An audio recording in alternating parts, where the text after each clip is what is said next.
จอลูกหนังวิเคราะห์บันเตทีเดส3คู่ประจำวันศุกร์ที่1เดือน5ปี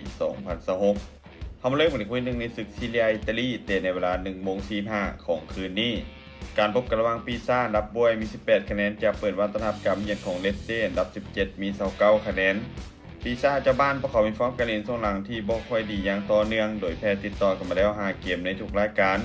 ปัญหาหลักของทีมยังคงเป็นเกมบุกที่ฟืดการจบสกอร์บ่ค่อยมีความเฉียบคมรวมไปถึงเกมรับที่เสียประตูค่อนข้างง่าย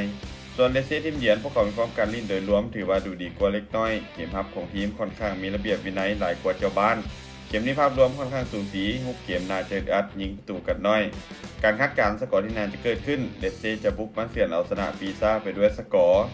1-0มาตอนคู่ที่2ในศึกพรีเมียร์ลีกอังกฤษเตะในเวลา20:00ของคืนนี้การพบกันระหว่างลีดยูไนเต็ดอันดับ15มี40คะแนนจะเปิดบ้านต้อนรับการมาเยือนของเบอร์ลี่อันดับ19มี20คะแนนลีดยูไนเต็ดเจ้าบ้านประกอบมีฟอร์มการเล่นช่วงหลังที่ค่อนข้างดีด้วยการเก็บชัยชนะได้3จาก5เกมหลังสุดโดยเฉพาะเกมบุกของทีมที่ถือว่ายิงประตูได้ค่อนข้างสม่ำเสมอจากค่าเฉลี่ยในการยิงประตูอยู่ที่ 1.3 ประตูต่อเกมการเล่นในบ้านของพวกเขามักจะเฮ็ดได้ดีมีความมั่นใจสูงส่วนเบอร์ลี่ทีมเยือนมีฟอร์มในช่วงหลังที่ค่อนข้างแย่โดยการแพ้4นัดติดต่อกันในทุกรายการเกมรับของทีมยังคงมีปัญหาเสียประตูง่ายโดยเฉพาะเกมเยือนที่ยังคงขาดความสม่ำเสมอ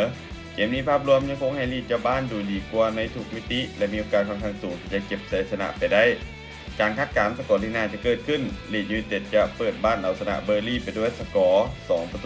2-0มาตอนคู่ที่3ในศึกลาลิก้าสเปนเตะในเวลา20:00ของคืนนี้